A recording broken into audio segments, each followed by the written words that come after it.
Your business exists because you had the idea to start it. Everything begins in our minds. That's why your business results cannot outgrow your current level of thinking.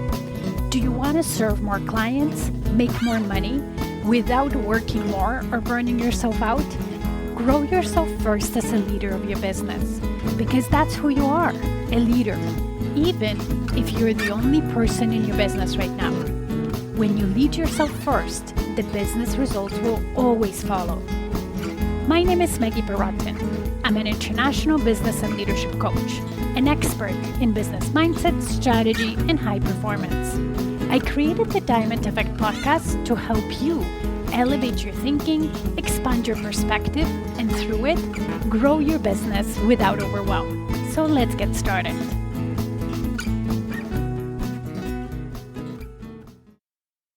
Welcome, everybody, to the next episode of Diamond Effect podcast. This episode is very exciting and special because I have a guest with me, Sanne Kiilerich, the CEO and founder of ANF Academy. Welcome, Sanne. Thank you for doing this with me.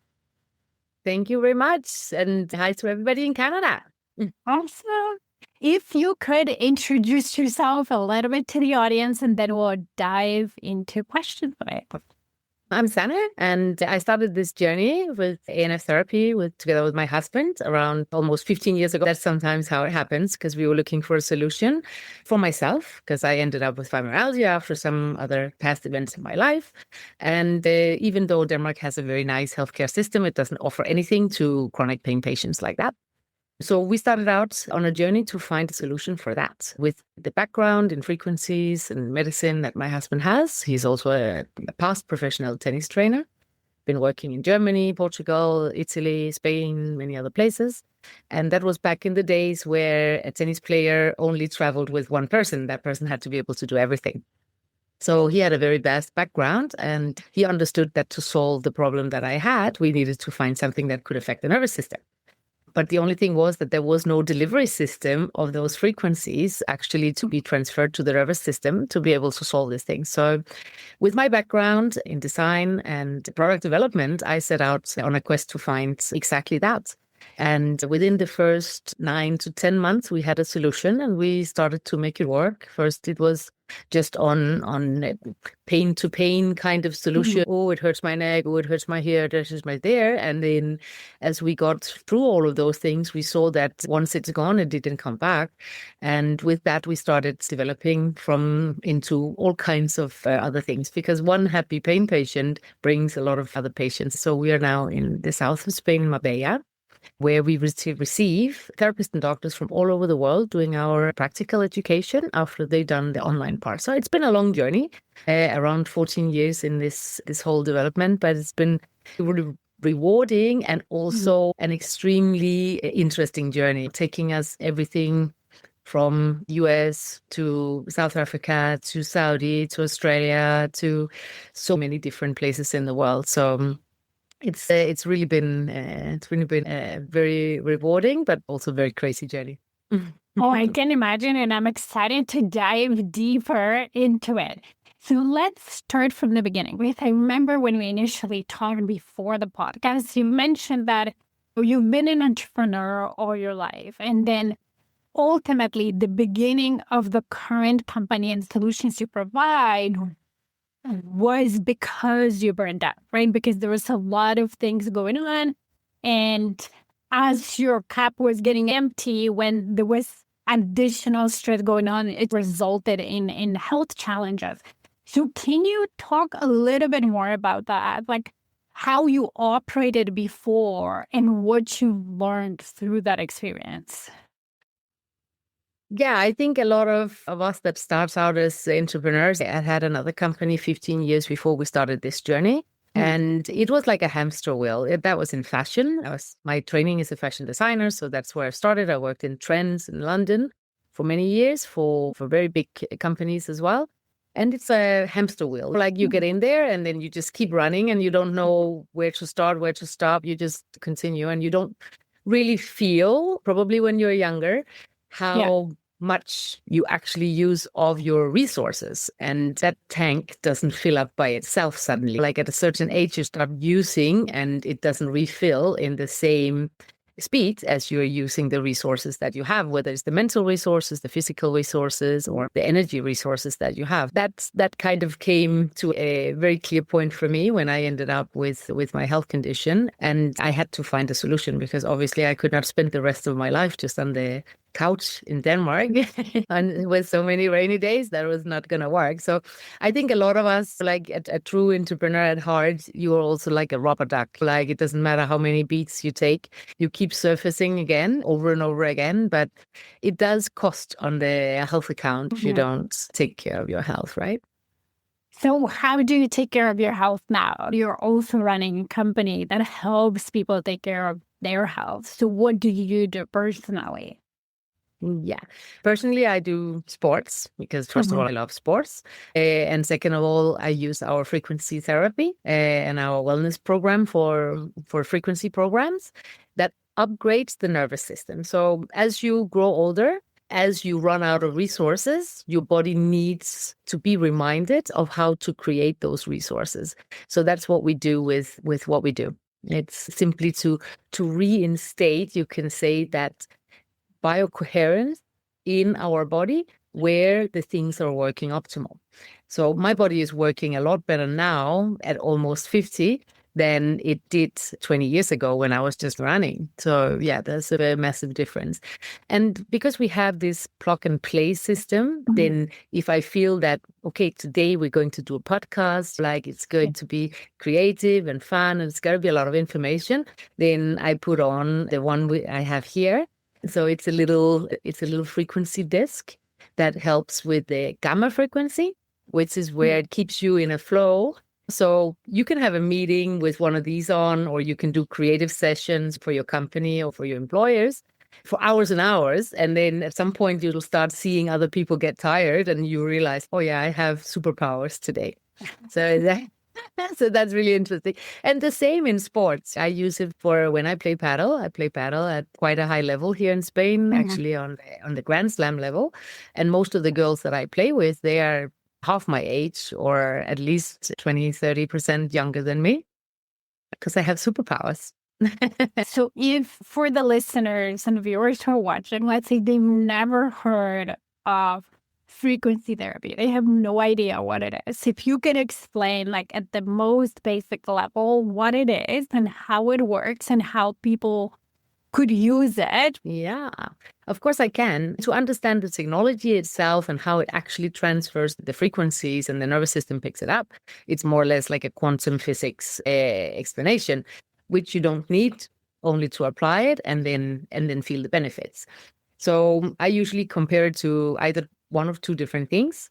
A DVD, those of you that are old enough to remember the DVDs when we had those, a lot of people didn't understand how can you put a whole movie on there with colors, with sound, with songs, with everything, and for 3 hours, and it's just a little disc, right? But everybody knows how to put it into the machine and to enjoy it. That's basically the same with what we do. This little disc here is a very soft little disc that you can apply anywhere on the body. And once you apply it, the body itself works as the battery that starts it. So you don't need to put it into a machine. You don't need to be connected to any cords or anything.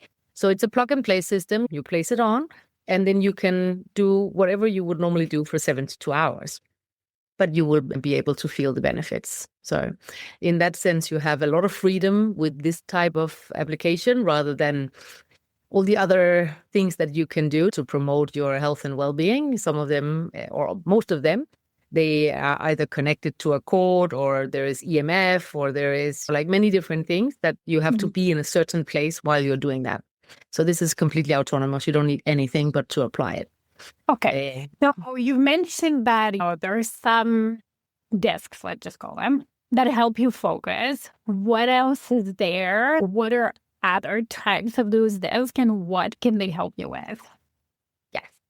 For many of the entrepreneurs, lawyers, all that sector that we work with, the C-suites in many different companies as well, and professional athletes, The main ones that they always come to us for is the focus and clarity. And what that actually does is that it speeds up the frequency that we have in the occipital nerves and in the nerve that connects the eye. So that means that your reaction time is shorter than when you're not wearing it. So it has a physical output. It might look like some little things that you just put on and whoops, something's going to happen. But no, it's actually something that you can physically measure the outcome of applying these ones. The other one is gamma, the creativity and flow, which opens up for more connections within your brain and stimulates new pathways. So this is where new ideas, creativity, and everything else lives in your brain. So it's a plug and play system of connecting that one. Because if you want to enter into the flow state or reach the gamma brainwave, sometimes you have to meditate for hours and hours even to be able to activate that part of your brain.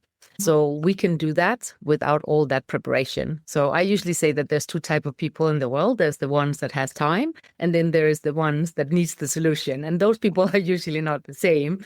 So it's very good to be able to add that at a much more rapid pace, because everybody needs something, but very little people has time to do all the things that's needed to be able to optimize your functionalities in your body.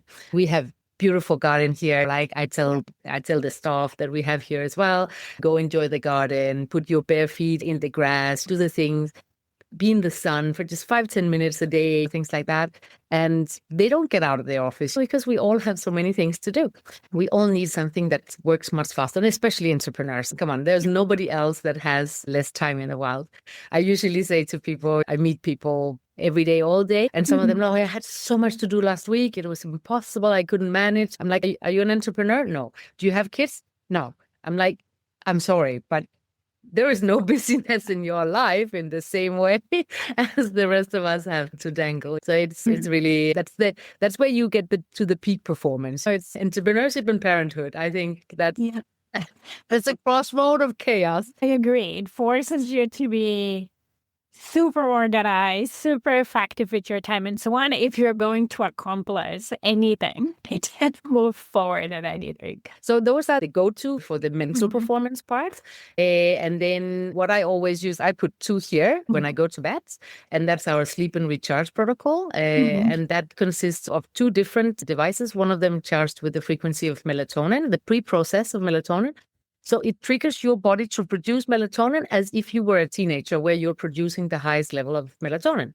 And then the other one is programmed with the delta brainwave. So that means that your brain that reaches the delta state. So if you, for example, have a Whoop, an Oura Ring, a Fitbit, or an Apple Watch, or things like that, you will be able to see already after the first night your increase in recovery rate and the lesser level of stress, if stress is what you're having while you're sleeping. So even though it's a non-mechanical item, you can say it's only with energy, it does show directly on the readables. So either in blood tests, in different types of scans, in the wearables, like all of those things will show where it's taking your body.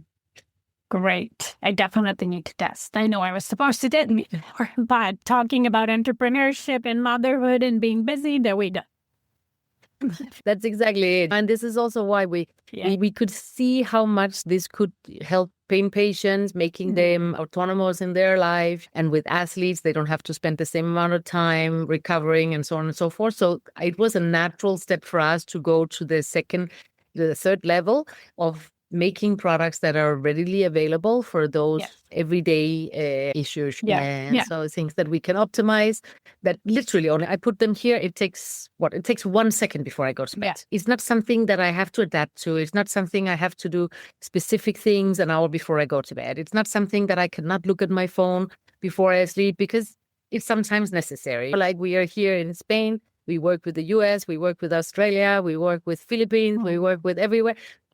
If I cannot look at my phone 3 hours before I go to bed just because I want to increase my sleep quality, okay, I can increase my sleep quality, but I would definitely decrease my quality of service to my partners around the world. I think it's important that we do what we like to do and what feeds our energy without all these rigid rules and all these things, because there's a lot of that going around, like with some of the big biohacking guys and longevity ones, like you have to have such a rigid regime on a day. You can't do this. You have to go to bed at 5. You spend your whole life trying to make 1 or 2 years more in the end, but you waste everything you have right now. Like I really enjoy that I can be free and I can optimize my body at the same time. So I can be with my kids, I can go with them to golf or a paddle or go for a walk or go to the beach or things like that.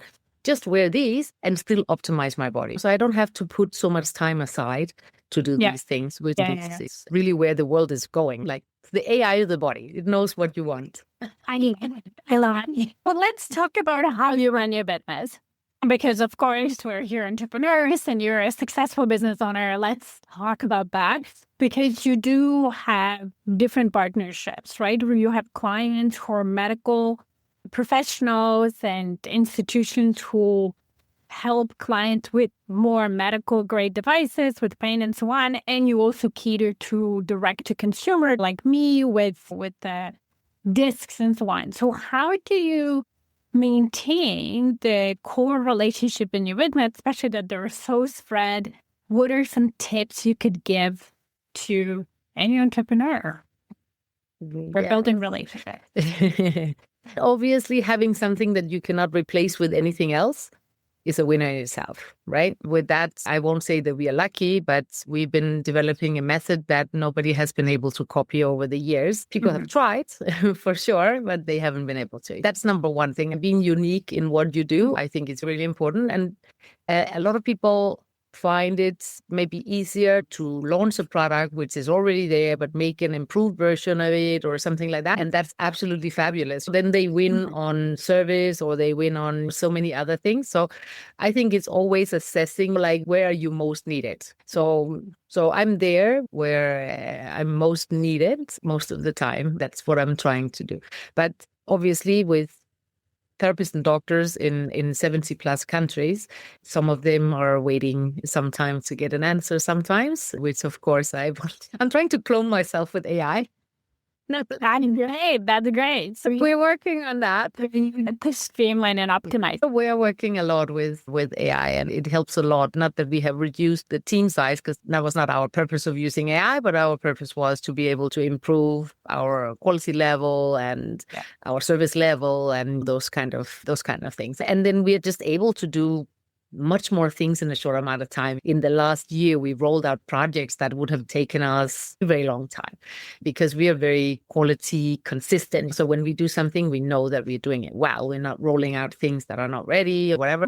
It's just fabulous to be able to roll out something much, much faster than before. But it's also a challenge. It's a challenge with the time that we are in. And thank God I have these devices to put on, because otherwise I would run out of energy. I run out of mental energy, definitely, because running a team size, even though we're only 30 plus people here, we work with 2,000 therapists and doctors around the world, many different distributors and so on and so forth. And it's really, I feel like coming in on a Monday morning, I'm reinventing myself from last week because the world literally looks different this week than it did last week.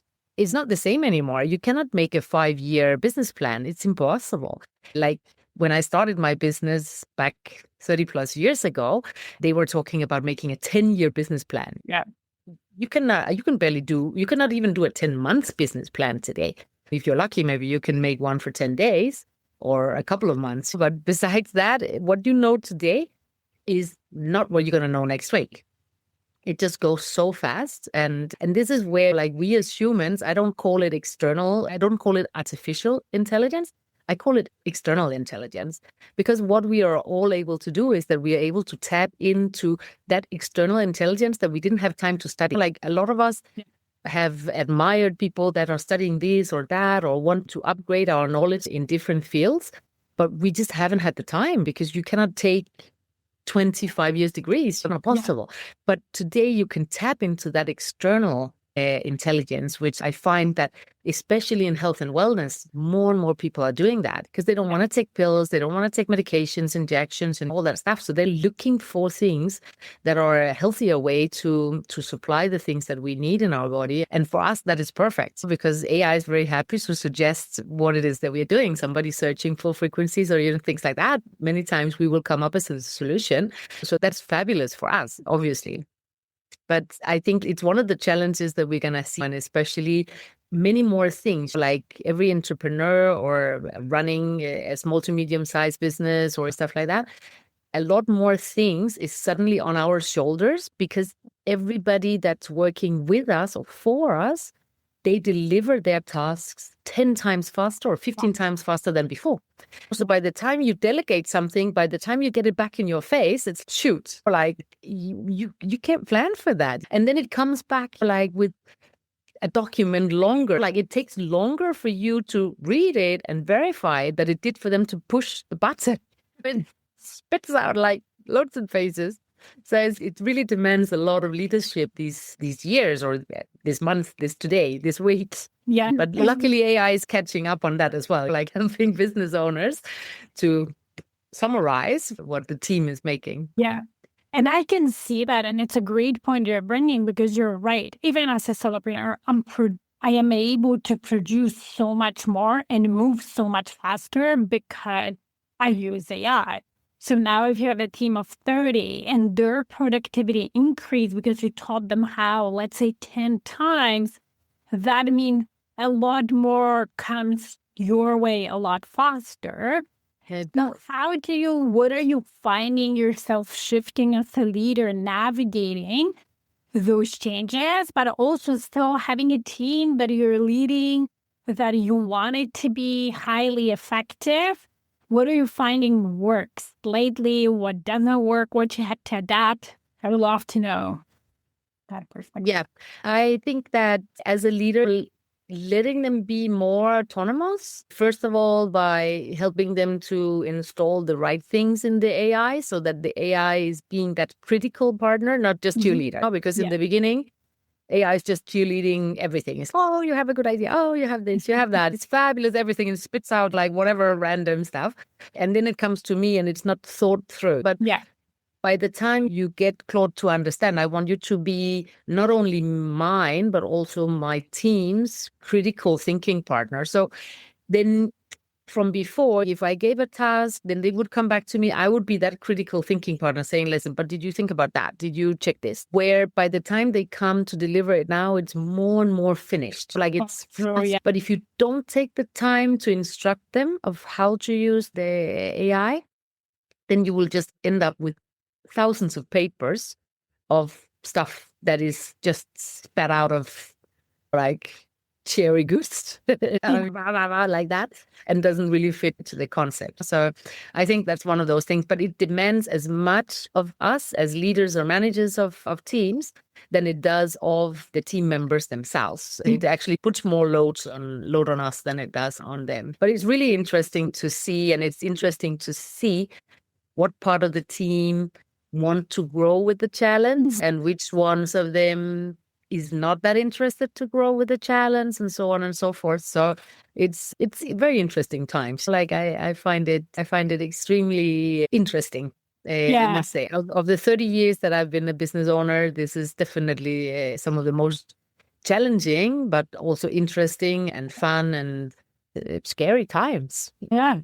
And I can see that as when I was a corporate leader, you can see every time something changed or the company evolved, there were team members who would be excited about it, who would just move on and get on with it pretty quickly. And then there's always like a small number of team members that are more resistant and it takes them longer and so on. I worked for a company that changed relatively fast, but it still wasn't nearly as fast as now. Thinking about now and how AI creates so much change. If you're not a person who can adapt to change fast, you're going to have a lot of challenges and a lot of trouble, whether you're a leader, whether you're an employee. Just because, as you say, sometimes you can't predict what happens and what changes week to week, not to mention month to month or year to year. So I think also Sure. as leaders, we need to hone our change management skills to help as much as possible our best team members to adapt and move that way. Because definitely when you're a business owner, entrepreneur, you have more of that adaptability on you, because otherwise you wouldn't have survived for many years. But when you're an employee, it's a little bit of different mentality. And I think more and more employees will have to adapt that entrepreneurial mentality when you have to adapt to change very quick. Yeah. No, I totally agree. We've always been a relatively small team. We are very fast to navigate and join. So the team here has been used to things changing much faster than a corporate. Absolutely.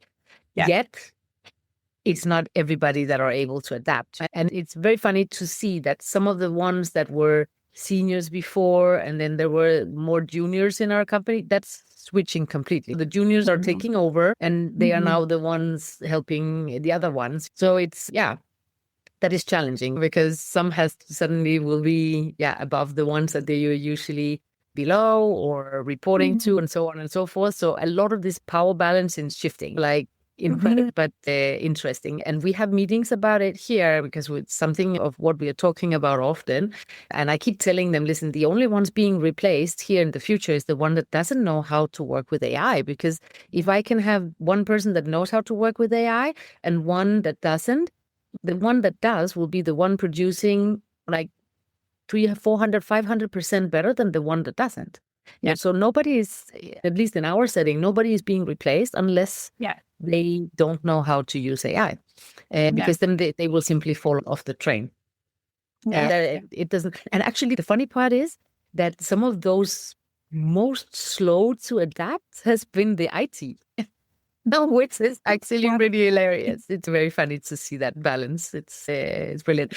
But also the gap, we've always had a really flat organization, you can say, or relatively flat.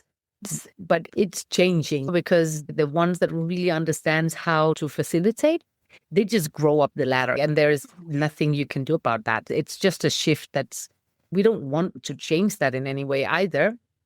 But it will be challenging even in the coming year or two, because those new ones coming in, they will have to drag like some of the ones slower adapting, which before it was the other way around. But I love it. Actually, I do. I must say, but challenge. I agree with you. It's very interesting times, challenging at the same time. There's so much opportunity and ability for growth for us as leaders, right? Not only understanding AI, but also navigating how employees adapt and how the dynamic, as I say, the power changes, or the dynamic within the team changes because of it. So, question for you, because I think we have kids around the same age. And when you look at labor market or opportunity out there in the next, I know 10 years we can predict, but in the next few years, as our kids grow, what do you think would be advice that you would want to give them as they grow and enter a very unpredictable times? Yeah, that's a really good question. My kids, they are almost 11 and 13, the small ones. My husband has from before. So he has some that are just around 20s, and then he has those that are in 20s to mid 30s. And it's very funny to see also the change of those three groups, because it's three groups of kids. And it's very interesting to see the small ones are the ones that are adapting fastest. They cannot facilitate the use of all these things, but they spot on the dot if something is made with AI, like whether it's videos or whatever. And sometimes it fools me. I'm like, oh, look at this. This is super nice. And it's like, it's an AI video, Mom. Can you see that? And I'm like, oops, maybe I didn't see that. And I'm like, and they spot it. So they're trained to see these things faster, not even being able to facilitate or create a lot of things with AI yet. But I understand. They come home from school and they say, I don't know, Mom, I think I just wasted most of my time today because there was noise in class and people were making funny things. And then we were learning Spanish history and we were going through the names of the rivers or the mountains and stuff like that. And I'm like, oh my God, why do I even do this to my kids? Like, why? Why do I make them sit there to learn something which you would never, ever need in the future. You would not need to know by head a name of a river. That's the most insane knowledge to carry around. If there is a limited amount of space up there, why would you fill it with that? So we actually had, as a family, we had many conversations about this and out, okay, but where can we support them the best to be ready for what's coming in the future? Because how the school is today is not what they need when they are ready to go out and have to start their journey as adults.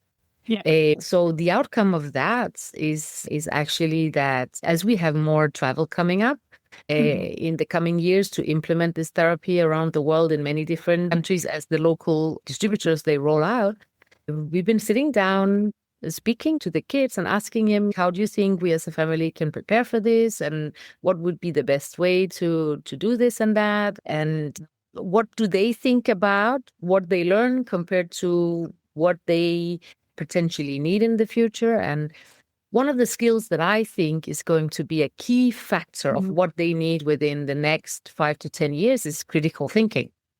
Critical thinking, and then be able to adapt to different cultures, to different people, to understand and be able to decode who's in front of them and how to be around a different setting.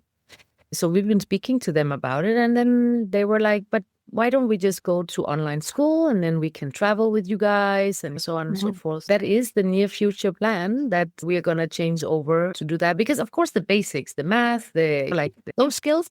And as what I keep telling them is that, of course, you can use AI for a lot of things, but the reason why AI exists is because somebody studied. Otherwise, AI wouldn't be here. And to be able to facilitate everything that AI can and to be critical on what AI is making for you, you also need to have a level of understanding. You need to have a level of critical thinking and so on. So all the basics you need to learn, of course. But then if we travel to Pakistan to implement ANF therapy and ANF care, and we can bring the kids and they can do their 3-4 hours, whatever, of school that they have to do. And then the rest of the time, they can discover the culture. They can discover how different countries work, how different people work. I don't think we can give them much better thing for the future, because then it'll be 1 month or 3 weeks in the US, then it will be in Pakistan, then we'll be in South Africa, then we will be in Saudi, then we will be in UAE, in Dubai, or wherever, or in Slovakia, or in Poland, or like you name it.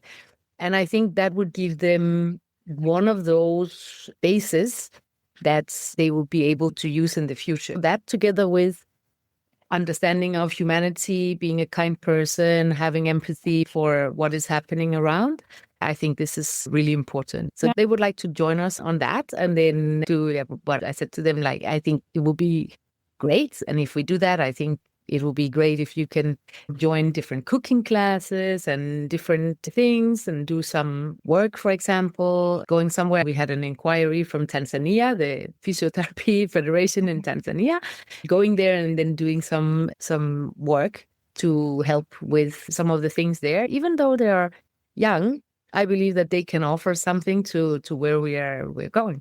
Give them some classes of this or some of that, whatever they can. I think everybody can bring something to the world, no matter the age. 100% agree. And I agree that travel really expands your horizons, as you say, makes you more even compassionate and considerate in how people live, right? That there's no one way to live. There's multiple cultures, multiple backgrounds, multiple things. And it allows you to see, hey, my way of living is not the one right way. There's a million and hundreds of others, and understanding that I found even in but the travel that I have done in my childhood and later on in my youth really expanded my horizon. And I do believe that's why I love to travel, and I believe kids should travel just to see.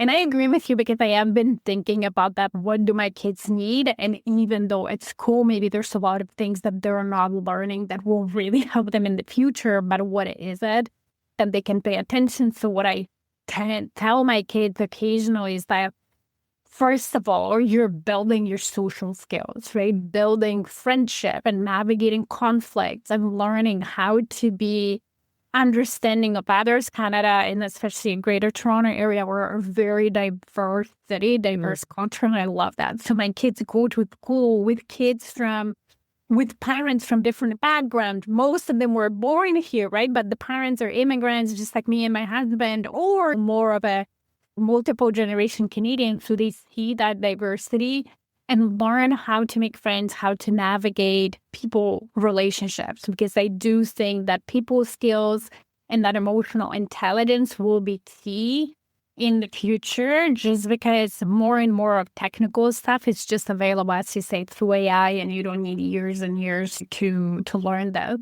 And then the second thing is just staying in that learning environment, because things change so much. You have to adapt. And when you continuously learn, whether things should be or not at this point in their age, it will allow them to not lose that, right? Whether it's 3 hours a day, it doesn't matter, right? But staying in that way where I'm learning through travel. Okay, I'm learning discipline of, okay, I have to study for the test or whatever I have. So a little bit of that discipline, that's what really is key from school, rather than, as you say, like memorizing the hidden history or the names of the One thing is to study something about religion, for example, or study something about the tribes in Peru, or once you've been there, you don't really need to study that much. So you can spend a whole year studying something about the Jews and their traditions, or the Arabs and their traditions.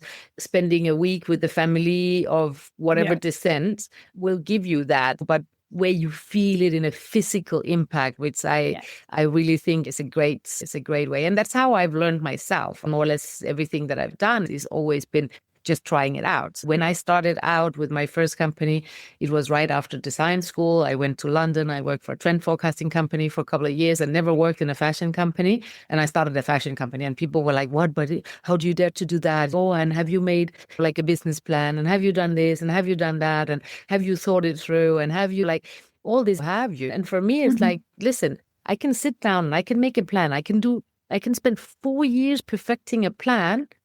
And the first week, something happens and I cannot carry out that plan, or something will not work the way that I expected it to. Or I can just jump in there and I can try it out, and I can stay on the least viable solution to test if this is something that can get wings or not.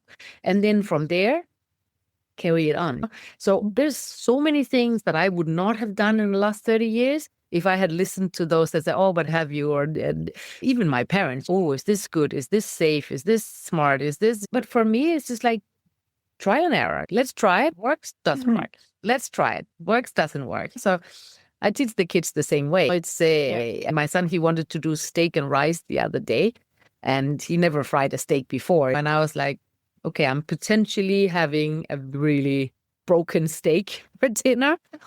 You might have a good steak. So then we talked about, okay, how do you make the perfect steak? And he asked AI, and how long time do you give it? And then what do you do? And, it was perfect. I tell you, he fries steaks better than any of the rest of us in the house. And it was his first steak. It was perfect inside. Everything was great. The only thing was the timing. When do you start the steak? When do you start the rice? There was a little bit on that.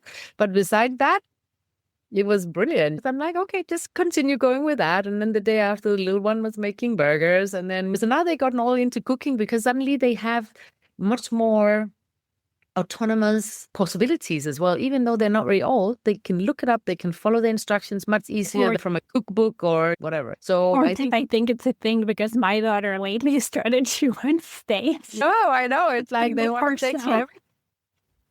Yeah, exactly.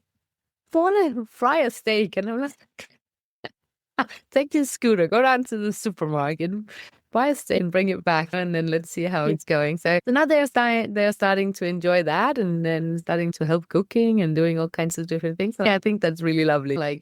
They have more initiative than I had probably at that age. And it's very interesting to see kids grow up. And also because this is my third set of kids, because my husband already had 2 sets of kids by the time we met. So he had the teenagers and the really young ones. So I saw those teenagers, I saw the young ones, and then the young ones became teenagers. My kids became the young ones, and now they're becoming the teenagers. So I've seen it 3 times over by now. And then now the older ones, they're becoming parents themselves and so on. And it's really interesting to see the difference between those three sets. It's very interesting. Yeah, and I love that, like what you mentioned even about entrepreneurship, right? That a lot of it is you just have to try things. You can't perfect. It's okay to plan a little bit, okay, this is what I'm going to do, but then you need to do it because it's impossible to predict every single thing that could happen and would have happened. If you wait for people's permissions or approval to do things, a lot of the time you're not going to get it because their experiences are different. They're going to project their fears and experiences on you, right? So I love the fact that you knew what you wanted and you just went for it, right? It's like in business, you just have to know what you want, decide, and just go for it and figure it out as you go and perfect it and improve it as you go. I think it's a recipe for being a successful entrepreneur, and then a great thing to teach our kids to just try things, right? Yeah, and to just test and to come up with solutions, because when you can think the solution, then you can make it today. Before you could think the solution, but you would need 5-10 other people to make it reality. Today you can make many of these things themselves. So I often challenge them, like even though maybe we have more possibilities to buy things than some other families have because of the hard work that we put in for so many years, I still always push them to either try to make something or come up with a solution. Or the other day they wanted to go play golf. So now they are into golfing suddenly because they went with some friends. Now they're into golfing. And then, then I need to have a glove. And then I need to have this. And then I need to have that. And all those things. And I was like, can you come up with some sort of solution instead of going to buy a glove before you actually find out if you want to do golfing? As you just end up buying, because a month ago it was skateboarding, and 2 months ago it was scooters, and then it was football, and then it was hockey, field hockey, and then it was something new all the time. So I told them, listen, we can go to the golf course, you can shoot all the balls, you can do whatever you want, but we're not going to buy gloves today. So find a solution. And so they ran into the room, and then it didn't take much more than 5 minutes. They came out, and then they had taken, and I thought that was really a great solution, actually, because you need to have something that doesn't slip on the golf club. So they came out with their hand in a sock where they cut holes for the fingers. And it was one of those socks that you use in the jump land because it has these plastic things under them so it wouldn't slip. You go. And I was like, great. That was a fantastic solution. That's exactly what you needed. You needed something that didn't slip. So then we went there and they did that. And the next time, then we bought the real glove. And some people were like, oh, what is that you're wearing on your hand? That doesn't look like a golf glove or something like that. And they were like, we're just testing out to find something that's better than what you have. Like a bit of confidence there as well. But as I usually tell them, being in front of solutions, not just walking in other people's shoes, that's how you get somewhere in life. And in the beginning, people will always make fun of you until they realize, oh, this was actually something that's going to change the world. And we've been through that for sure. In the beginning, when we came with this technology to physical therapy conferences or medical expos and stuff like that, people thought we were crazy. I was just like, what is that? What is even that? And how can that do something? It's just a sticker. And throughout so many years, we've been going through that and then placing it on them. And then they feel that pain, sensation changing from a 10 out of 10 to a 2 out of 10 within minutes. That's when they start to realize, oh, okay, maybe I was wrong about that. And I'm really trying to teach my kids not to have that preset judgment for things that they don't know about. I don't know how many times I still have to tell adults, I understand that you don't understand this technology. And that's completely fair. And I'm happy to tell you about it, but don't judge it before you've seen it or you try it. Because that's how you miss out on a lot of things in life. And if we hadn't believed our mission and if we hadn't worked hard to achieve it, we would never have this company today. Yeah. And if we had understood what we were getting ourselves into 14, 15 years ago, probably wouldn't have done it. But as we just throw ourselves in there, Yeah. We have found a solution that helps millions of people around the world every month with pain. So that's obviously, sometimes you just need to do things that seems crazy to everybody else, but Yeah. it feels right for you. And I think that's one of the things that is really, really part of that path. And I love that lesson because it's so true, right? It's even like with parenthood, I think. If everybody knew what it is for kids, there would be no kids on this. There would be no kids. Or Sure. much less, right? And it's the same with entrepreneurship. But I see the same. If you believe in something and want to achieve it, you just need to do it and then figure it out. And it's great that you held that belief because, of course, especially in your case, when you're inventing something completely new, when nobody knows about it, they'll place their judgment on it without knowing what it is. You have My to God. have that strong belief that will carry you because everybody around you is telling you that it's not going to work or that it's crazy or whatever. And Yeah, I absolutely. love that. Absolutely. There's a lot of indoctrinated people in this world Yeah. and especially in this field. And yeah, it takes a little bit of turning heads until they do understand it. And this is also not a solution for everybody. Absolutely Yeah. not. We don't want to be for everybody even, because that doesn't make sense for us. We go with those that go with us. And it's always been like that. And that's the way it has spread to 70 plus countries, because therapists and doctors that understands and sees the outcome of what we do, they come to us because they say, listen, this is something that we've never seen done before, but we can see the result is there. We want to be able to do the same results with our pain patients, for example, or other optimization, or people that doesn't sleep, or people that are stressed, or like all of those kind of things. So it's been something that's traveled from country to country one by one over all these years. And now it's hitting the big medical institutions, it's hitting the hospitals in the Middle East, in the US, and so on and so forth. So now it's really starting. But something like this is something that even with AI, you cannot shortcut that journey, because it takes a certain time for a product, for a concept to mature so that it has been through these things. And I can see today that we have a massive advantage because we've actually been so long on the way.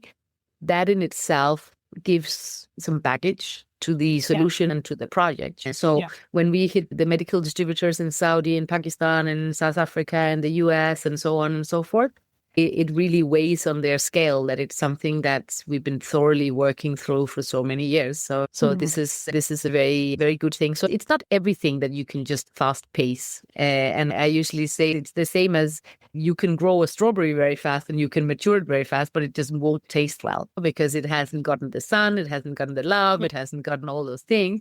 No matter how many chances we have to fast track things today, there is still a maturity to most of the things. So it's very easy to get an idea, and it's a completely different things to bring it to life. So and I love all these things with entrepreneurship, and I love to see all these things flourishing and coming out. And it's nice to see that a lot of people had a lot of good ideas for a long time. They weren't able to carry it out.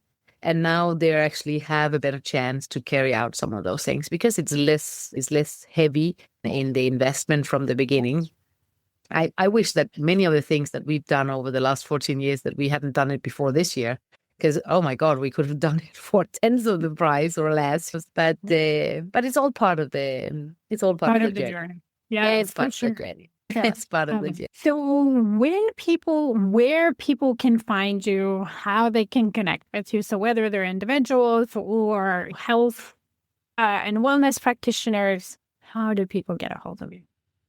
For the practitioners, we have anfacademy.com, and this is our collective of our education, whether it's for the physiotherapists, whether it's for the wellness professionals, if it's for sports coaches and trainers and so on, or even if it's with the animals. We work with a lot of animals as well. So we have the same sort of sticker, the discs, the devices, but a bigger size for camels, horses, like all the bigger animals. Their nervous system is bigger, so therefore we need a delivery system that is a bigger shape.